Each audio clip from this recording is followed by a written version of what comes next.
aplikasi spektroskopi inframerah transformasi Fourier FTIR untuk analisis kuantitatif senyawa farmasi. Saya mengambil masalah apakah FTIR ini efektif digunakan untuk analisis kuantitatif senyawa farmasi dalam dosis yang kecil seperti mikrogram ataupun nanogram, dan bagaimana optimasi metode untuk konsentrasi yang rendah ini.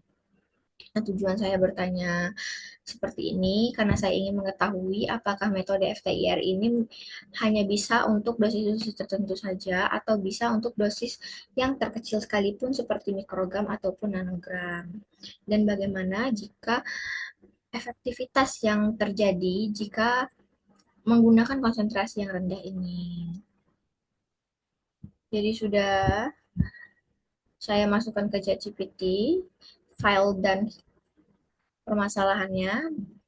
Apakah FTIR efektif digunakan untuk analisis kuantitatif senyawa farmasi dalam dosis kecil seperti mikrogram ataupun nanogram, dan bagaimana optimasi metode untuk konsentrasi yang rendah? Nah, berdasarkan jawaban dari ChatGPT, efektivitas FTIR untuk konsentrasi yang rendah itu memiliki sensitivitas yang cukup baik untuk mendeteksi senyawa organik. Nah, meskipun ruang pengambilan sampel relatif kecil yang bisa menjadi tantangan untuk konsentrasi mikrogram ataupun nanogram.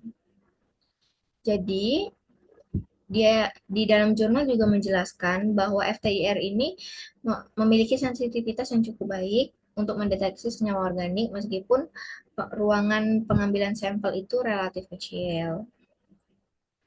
Nah, di dalam ChatGPT mengatakan bahwa FTIR efektif untuk analisis kuantitatif senyawa farmasi termasuk untuk senyawa dengan konsentrasi yang rendah, sekalipun mikrogram ataupun nanogram. Walaupun ruang pengambilan sampel yang relatif kecil, seperti yang disebutkan di dalam jurnal, namun FTIR ini memiliki sensitivitas yang cukup baik untuk mendeteksi senyawa organik tersebut. Walaupun ruang yang relatif kecil, yang dapat menjadikan ini suatu tantangan, namun dia tetap bisa membuat mengidentifikasi menggunakan FTIR ini dengan sensitivitas yang cukup baik. Nah,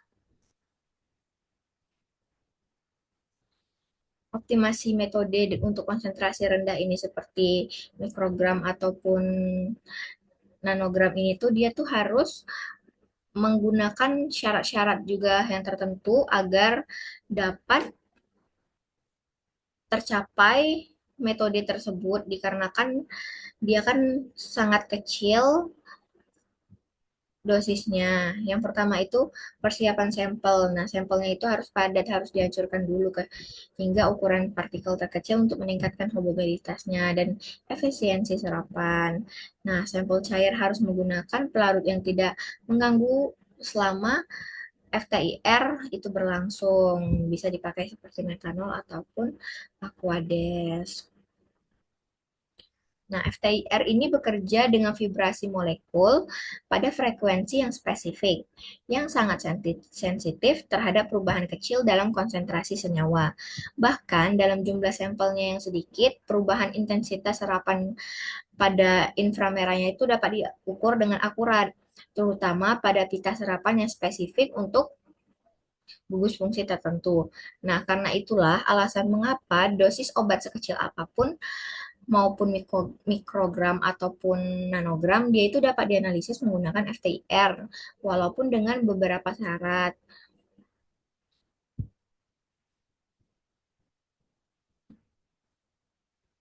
Nah, metode ini nih memiliki keunggulan juga dikarenakan FTIR berupa analisis yang cepat, tidak merusak sampel, memerlukan sedikit pelarut, dan ramah lingkungan dibanding metode lain seperti HPLC.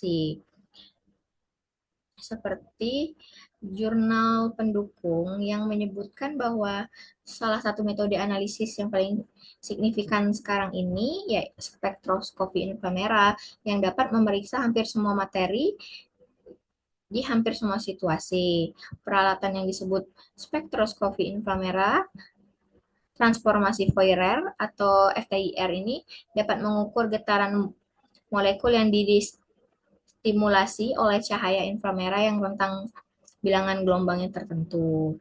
Jadi maupun bagaimana dia bisa untuk mengidentifikasi senyawa sekecil apapun. Namun ada beberapa syarat.